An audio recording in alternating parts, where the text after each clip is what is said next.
আমাৰো দৃষ্টিগোচৰ হৈছে কিছুদিন ধৰি আপোনাৰ আমাৰ ইয়াৰে কিছুমান মুন্নাবাই MBBS ওলাইছে যিসকলে আপোনাৰ চৰৰ মানুহক কিছুমান ভুল চিকিৎসা আৰু বেন ড্ৰাগছ আৰু ষ্টেৰইড মেডিচিনবিলাক দিয়া হৈছে আৰু মাইনৰ কিছুমান অপাৰেশ্যনো কৰা আমাৰ পৰিলক্ষিত হৈছে আৰু সিহঁতৰ নিজৰ সংবাদ মাধ্যমত বা ফেচবুক বা হোৱাটছএপৰ জৰিয়তে ষ্টেটাছ লগাই আছে।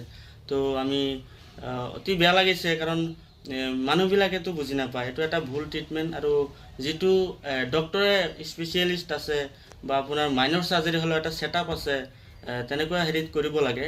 কিন্তু আমি দেখা পাইছোঁ যে কিছুমানে এনেই আপোনাৰ কাটি কুটি মানে কি ক'ম আৰু এইটো মানে টোটেল মানে প্ৰচিজাৰেই নহয় মানে এইটো এটা ভুল একেবাৰে ভুল মানে। আৰু আপোনাৰ যিবিলাক ষ্টেৰইড মেডিচিন দিছে এইবিলাকতো মানুহে দিনক দিনে খাই মানে বৰ বিষে খাই আছে মেডিচিনৰ নামত।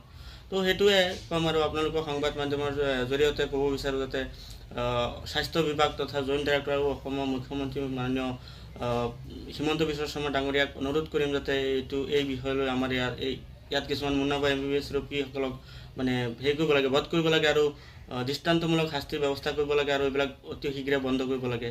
নহ'লে মানুহ দিনক দিনে মেডিচিন খাই আৰোগ্য হ'বলৈ দিনক দিনে বেমাৰীহে হৈ আছে। সেয়াই আৰু সাৰোৱাৰ হুছেইন নামৰ এজন ভুৱা চিকিৎসক বুলি আমি গম পাইছোঁ। তেখেতে এটা ভিডিঅ' ছ'চিয়েল মিডিয়াত ইতিমধ্যে ভাইৰেল হৈছে। তেখেতে যি অস্ত্ৰোপচাৰ দেখা গৈছে যে কেমেৰাৰ সন্মুখতে কৰিছে আৰু সেয়া ছ'চিয়েল মিডিয়াত ভাইৰেল কৰিছে। কি ক'ব এই সন্দৰ্ভত?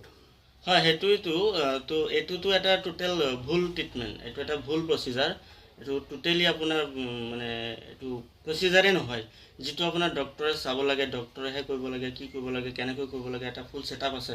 তো সেই মাধ্যমত কৰিব লাগে। কিন্তু আপুনি দেখুৱাৰ পিছত মই দেখিছোঁ ভিডিঅ'টো, মই চালোঁ। তো এইটো এটা মানে ভুল, টোটেলি ভুল, এনেকুৱা কৰিব নালাগিছিল।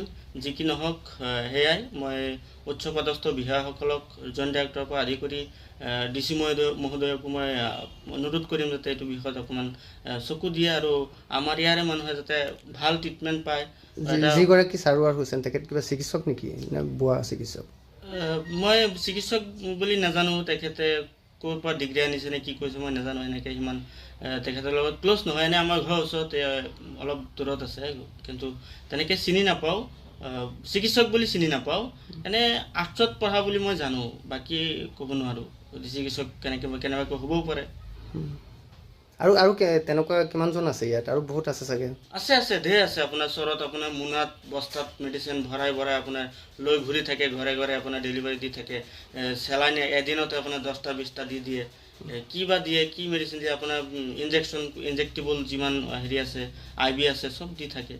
ষ্টেৰইড বিশেষকৈ দিবই আৰু মানে চিকিৎসকৰ ওচৰত যোৱাৰ কোনো প্ৰয়োজন নাই। সিহঁত যেতিয়া ঘৰে ঘৰে ডেলিভাৰী দি থাকে, ঘৰে ঘৰে গৈ থাকে আৰু নিজকে মেডিচিন বিশেষজ্ঞ বুলি কৈ ফুৰে, তেতিয়াতো মানুহে সিহঁতৰ পৰাই ল'ব। সাধাৰণ মানুহে ক'ত বুজি পায় কোন চিকিৎসক কোন কি?